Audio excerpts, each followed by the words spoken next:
श्रीमहागौरीस्तोत्रम्। या देवी सर्वभूतेषु मां महागौरीरूपेण संस्थिता। नमस्तस्यै नमस्तस्यै नमस्तस्यै नमो नमः। वन्दे वाञ्छितलाभाय चन्द्रार्धकृतशेखरां वृषारूढां शूलधरां महागौरी यशस्विनीं पातालमणितुल्याभां मोदनमाल्यविभूषितां कमलासिन्यशमनां महागौरी त्रिनेत्रजां श्वेतवर्णां श्वेतवस्त्रां श्वेतमाल्यानिभूषितां श्वेतवृषसमारूढां श्वेताम्बरधरीं शिवां शान्तां प्रसन्नवदनां चारुचन्द्रकलाननां त्रिनेत्रां मङ्गलां देवीं महागौरीमुपास्महे। सर्ववेदान्ततत्त्वज्ञां सर्वज्ञां परमेश्वरीं नमामि शिवकामां तां महागौरीमनुत्तमां। शरणागतदीनार्थ परित्राणपरायणे सर्वशार्ति हरे देवी नारायणी नमोऽस्तुते। सिद्धगन्धर्वयक्षाद्यः असुरासुरमानवा त्वां नमन्ते जगद्वन्धां महागौरीम् उमां शिवां। तत्त्वप्रसादात् सदा भक्तः सुखस्मृतिभागिनः त्वमेव सर्वदुःखानां नाशाय परमां गतिः। त्वं करोषि महादेवीं करुणां परमां शिवे। तत्त्वप्रसादात् सदा नित्यं भवेदानन्दमङ्गलम्। या देवी सर्वभूतेषु मां महागौरीरूपेण संस्थिता। नमस्तस्यै नमस्तस्यै नमस्तस्यै नमो नमः। वन्दे वाञ्छितलाभाय चन्द्रार्धकृतशेखरां वृषारूढां शूलधरां महागौरी यशस्विनीं पातालमणितुल्याभां मोदनमाल्यविभूषितां कमलासिन्यशमनां महागौरी त्रिनेत्रजां श्वेतवर्णां श्वेतवस्त्रां श्वेतमाल्यानिभूषितां श्वेतवृषसमारूढां श्वेताम्बरधरीं शिवां शान्तां प्रसन्नवदनां चारुचन्द्रकलाननां त्रिनेत्रां मङ्गलां देवीं महागौरीमुपास्महे। सर्ववेदान्ततत्त्वज्ञां सर्वज्ञां परमेश्वरीं नमामि शिवकामां तां महागौरीमनुत्तमां। शरणागतदीनार्थ परित्राणपरायणे सर्वशार्ति हरे देवी नारायणी नमोऽस्तुते। सिद्धगन्धर्वयक्षाद्यः असुरासुरमानवा त्वां नमन्ते जगद्वन्धां महागौरीम् उमां शिवां। तत्त्वप्रसादात् सदा भक्तः सुखस्मृतिभागिनः त्वमेव सर्वदुःखानां नाशाय परमां गतिः। त्वं करोषि महादेवीं करुणां परमां शिवे। तत्त्वप्रसादात् सदा नित्यं भवेदानन्दमङ्गलम्। या देवी सर्वभूतेषु मां महागौरीरूपेण संस्थिता। नमस्तस्यै नमस्तस्यै नमस्तस्यै नमो नमः। वन्दे वाञ्छितलाभाय चन्द्रार्धकृतशेखरां वृषारूढां शूलधरां महागौरी यशस्विनीं पातालमणितुल्याभां मोदनमाल्यविभूषितां कमलासिन्यशमनां महागौरी त्रिनेत्रजां श्वेतवर्णां श्वेतवस्त्रां श्वेतमाल्यानिभूषितां श्वेतवृषसमारूढां श्वेताम्बरधरीं शिवां शान्तां प्रसन्नवदनां चारुचन्द्रकलाननां त्रिनेत्रां मङ्गलां देवीं महागौरीमुपास्महे।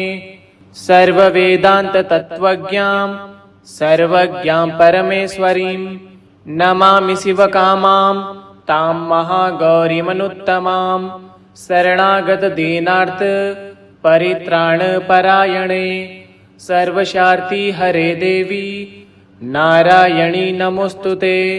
सिद्ध गंधर्व यक्षाद्यः असुरासुरमानवा त्वां नमन्ते जगद्वन्धां महागौरीं उमां शिवां।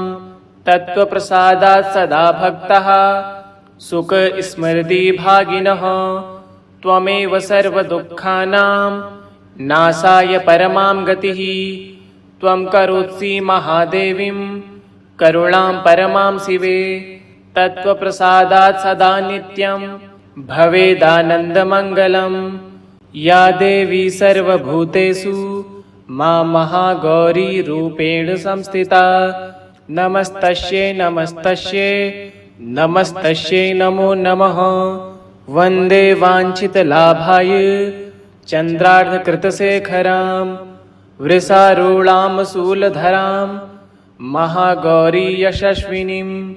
पातालमणितुल्याभां मोदनमाल्यविभूषितां कमलासिन्यशमनां महागौरी त्रिनेत्रजां। श्वेतवर्णां श्वेतवस्त्रां श्वेतमाल्यानिभूषितां श्वेतवृषसमारूढां श्वेताम्बरधरीं शिवां। शान्तां प्रसन्नवदनां चारुचन्द्रकलाननां त्रिनेत्रां मङ्गलां देवीं महागौरीमुपास्महे। सर्ववेदान्ततत्त्वज्ञां सर्वज्ञां परमेश्वरीं नमामि शिवकामां तां महागौरीमनुत्तमां। शरणागत दीनार्थ परित्राण परायणे सर्वशार्ति हरे देवी नारायणी नमोस्तुते। सिद्ध गंधर्व यक्षाद्यः असुरासुरमानवा त्वां नमन्ते जगद्वन्धां महागौरीं उमां शिवां। तत्त्वप्रसादात् सदा भक्तः सुख स्मृति भागिनः त्वमेव सर्वदुःखानां नाशाय परमां गतिः।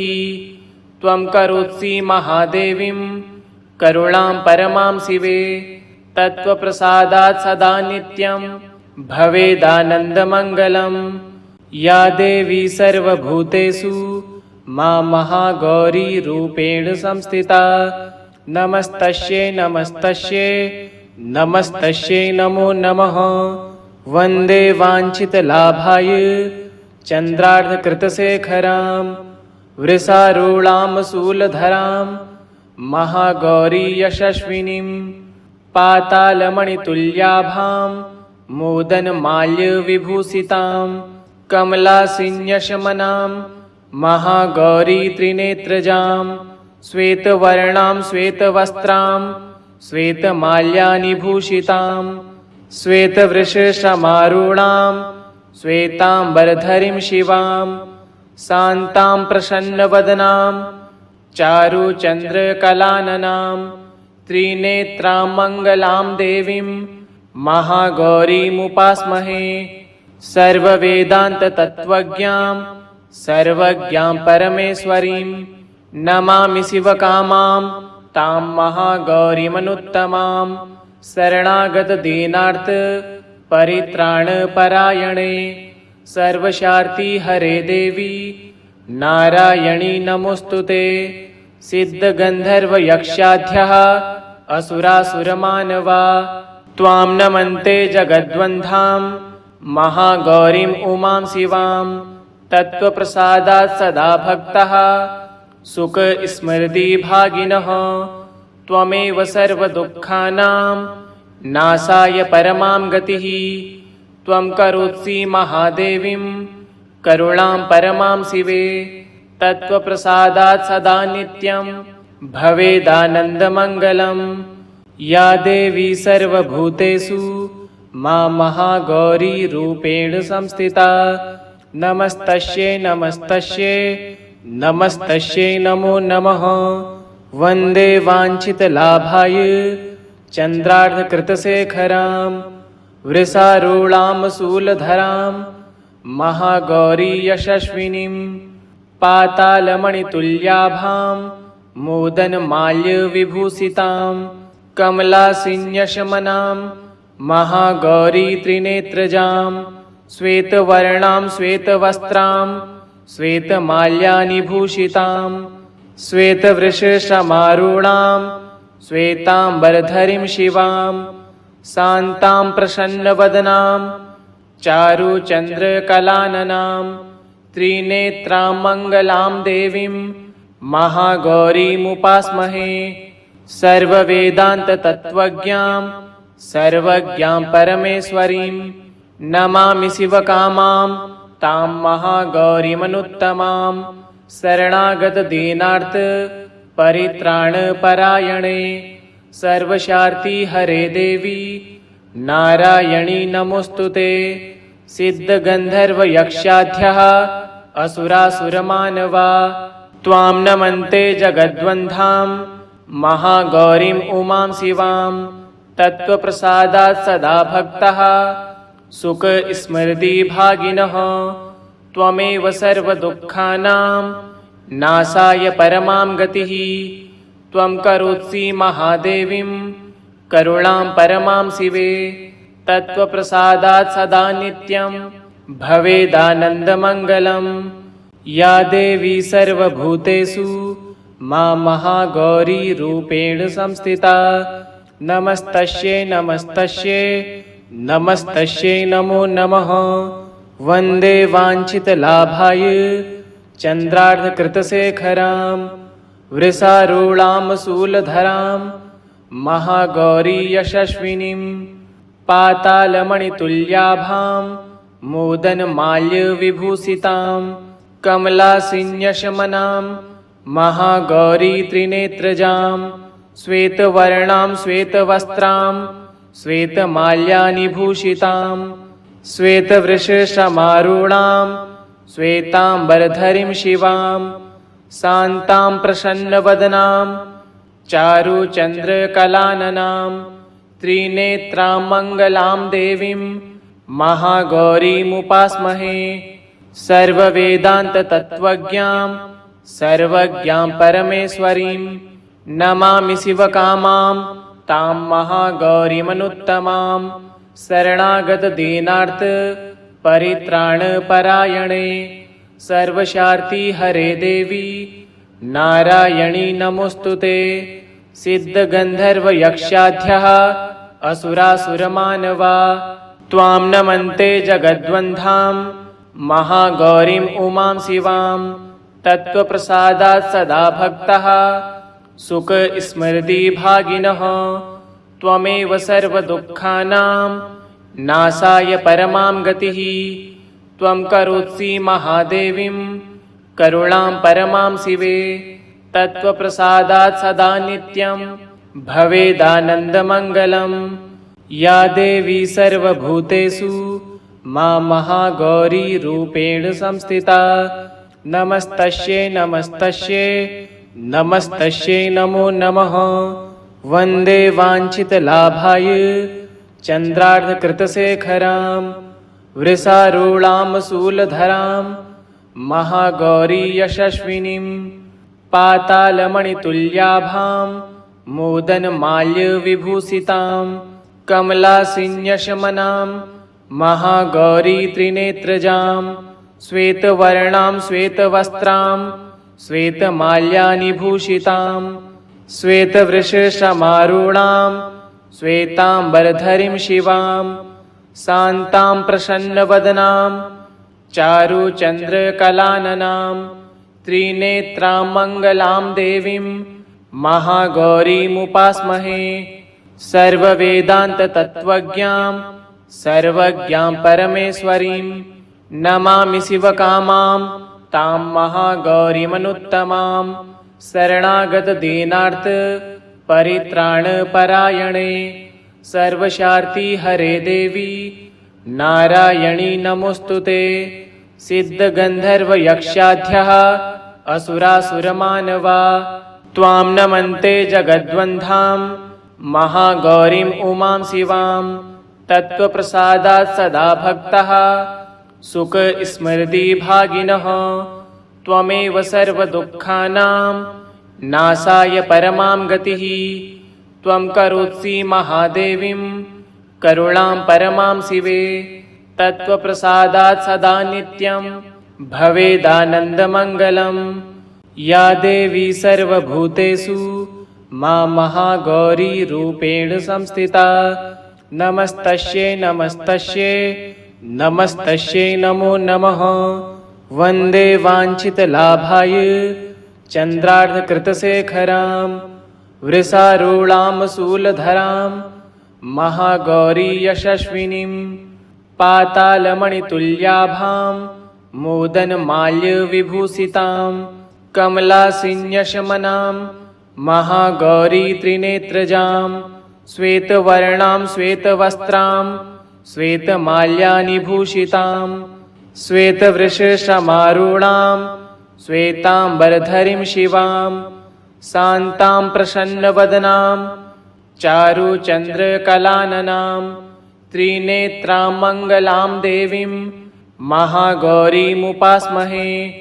सर्ववेदान्ततत्त्वज्ञां सर्वज्ञां परमेश्वरीं नमामि शिवकामां तां महागौरीमनुत्तमां शरणागतदीनार्थ परित्राणपरायणे सर्वशार्ति हरे देवी नारायणी नमोऽस्तुते।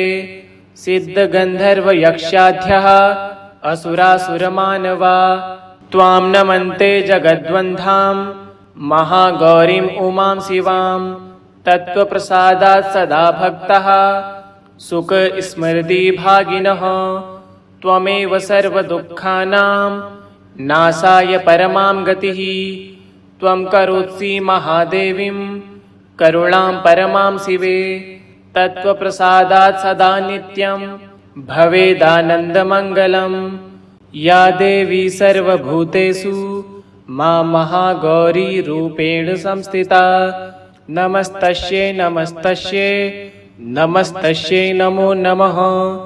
वन्दे वाञ्छितलाभाय चन्द्रार्धकृतशेखरां वृषारूढां शूलधरां महागौरी यशस्विनीं पातालमणितुल्याभां मोदनमाल्यविभूषितां कमलासिन्यशमनां महागौरी त्रिनेत्रजां श्वेतवर्णां श्वेतवस्त्रां श्वेतमाल्यानिभूषितां श्वेतवृषसमारूढां श्वेताम्बरधरीं शिवां शान्तां प्रसन्नवदनां चारुचन्द्रकलाननां त्रिनेत्रां मङ्गलां देवीं महागौरीमुपास्महे। सर्ववेदान्ततत्त्वज्ञां सर्वज्ञां परमेश्वरीं नमामि शिवकामां तां महागौरीमनुत्तमां शरणागतदीनार्थ परित्राणपरायणे सर्वशार्ति हरे देवी नारायणी नमोऽस्तुते।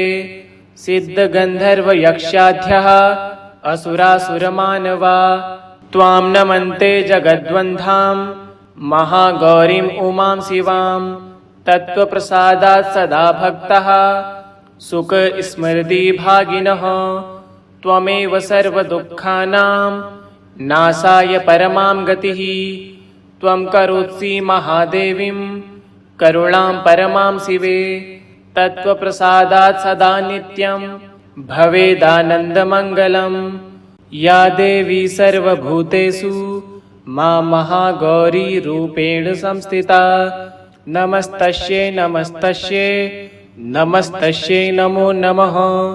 वन्दे वाञ्छितलाभाय चन्द्रार्धकृतशेखरां वृषारूढां शूलधरां महागौरी यशस्विनीं पातालमणितुल्याभां मोदनमाल्यविभूषितां कमलासिन्यशमनां महागौरी त्रिनेत्रजां श्वेतवर्णां श्वेतवस्त्रां श्वेतमाल्यानिभूषितां श्वेतवृषसमारूढां श्वेताम्बरधरीं शिवां शान्तां प्रसन्नवदनां चारुचन्द्रकलाननां त्रिनेत्रां मङ्गलां देवीं महागौरीमुपास्महे। सर्ववेदान्ततत्त्वज्ञां सर्वज्ञां परमेश्वरीं नमामि शिवकामां तां महागौरीमनुत्तमां शरणागतदीनार्थ परित्राणपरायणे सर्वशार्ति हरे देवी नारायणी नमोऽस्तुते। सिद्धगन्धर्वयक्षाद्यः असुरासुरमानवा त्वां नमन्ते जगद्वन्धां महागौरीम् उमां शिवां तत्त्वप्रसादात् सदा भक्तः सुखस्मृतिभागिनः त्वमेव सर्वदुःखानां नाशाय परमां गतिः त्वं करोषि महादेवीं करुणां परमां शिवे तत्त्वप्रसादात् सदा नित्यं भवेदानन्दमङ्गलम्। ॐ देवी महागौर्यै नमः।